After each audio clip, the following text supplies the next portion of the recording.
प्रभु ने हमें भेड़ कहा है। किसे? हमें। खुदावर ने हमें भेड़ कहा है और वो खुद प्रभु ने अपने आप को चरवाहा कहा है। हालेलुया। कितने को समझ आ रहा है? हमें भेड़ कहा है और वो बोला कि मैं आपका चरवाहा हूं।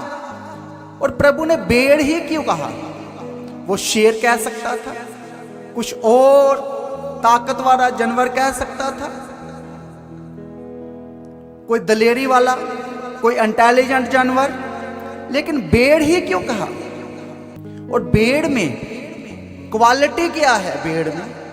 भेड़ को कोई डांटे तो वो आगे से हमला नहीं कर सकती।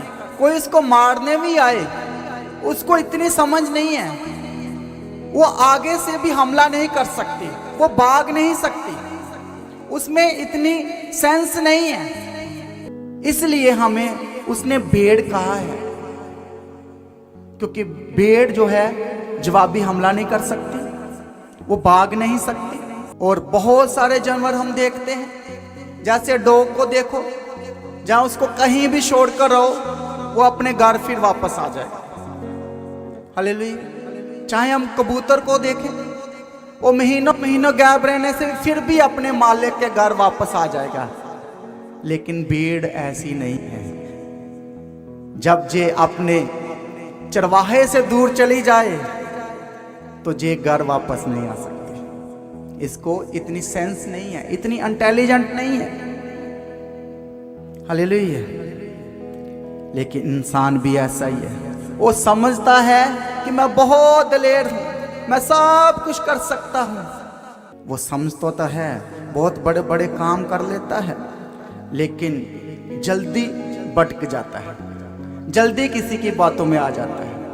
भेड़ से तुलना हो रही है एक इंसान की, लेकिन इंसान बहुत बड़े बड़े काम कर लेता है, इतने कि इंसान समझ से बाहर की बातें भी हो जाती है। इतने बड़े बड़े जहाज बना लेता है, इतनी बड़ी बड़ी मशीनें बना लेता है, इतनी बड़ी बड़ी गाड़ियां, बिल्डिंग, क्या कितना इंटेलिजेंट है इंसान।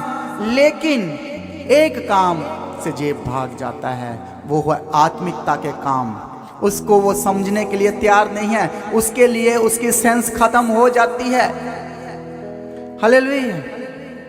भेड़ क्या है? एक स्टूपिड जानवर है, जिसको सेंस नहीं है, समझ नहीं है। कोई भी उसको रास्ता दिखाए, चाहे एक भेड़ एक रास्ते में चली जाए और दूसरी भेड़ें उसके पीछे हो लेती है, मतलब जल्दी से भड़माई जाती है।